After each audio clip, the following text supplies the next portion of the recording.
Halo, ini ada masakan enak kali ini. Apa namanya Kak? Kerang ya? Kerang. Pakai apa nih? Masak apa? Masak Aceh, masak Makawi. Ini masakan Pak Awu, kerang. Nah, enak. Berapa porsi? 5.000. Apa sepiring tuh 12.000. Nah, sepiring ini 12.000, pakai nasi 17.000. Nah, ini masih ada 3 piring nih. Di warung makan berkah Berkah. Lepung. Ah. Kawan aku selalu pengen makan nih. Kuah apa? Ah. Kuah. Saya udah ambil satu nih, lihat nih. Nah, ambil satu makan. Piring penuh ke? Piringnya mau patah nih. Ada cu, ada kuapli, ada botrung cawing, botrung. Ntar lagi makan nih.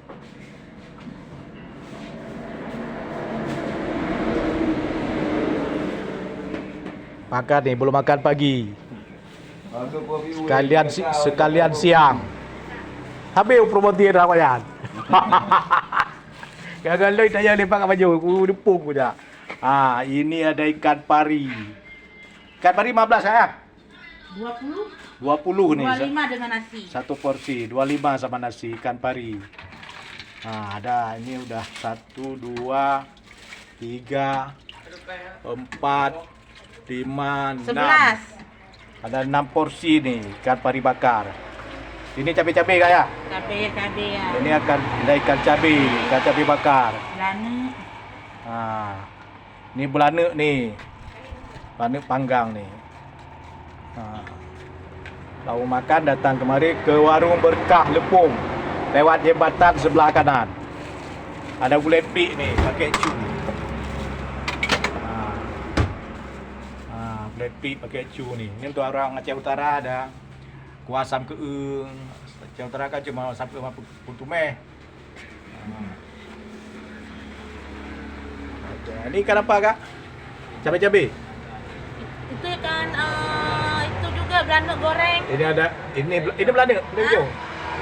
Ini ada belana, ini cabai kak? Ya. Ini ikan cabai-cabai.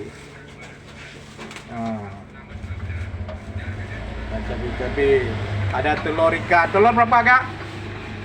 Telur ikan sama juga dengan itu dengan panggang. Tari. Dengan apa? 17 sama itu. Ya. Ini ada telur ikan. Telur ikan bandeng nih. Bandeng laut nih. Ini kepala ikannya. Ini kepala bandengnya. Nah, bandeng laut. Ikan bandeng. Nih.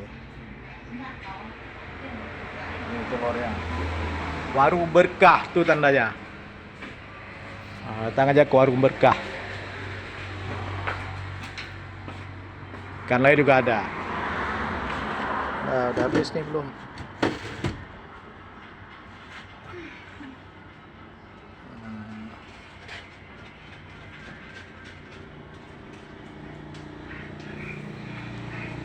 Aduh. Tidak nampak.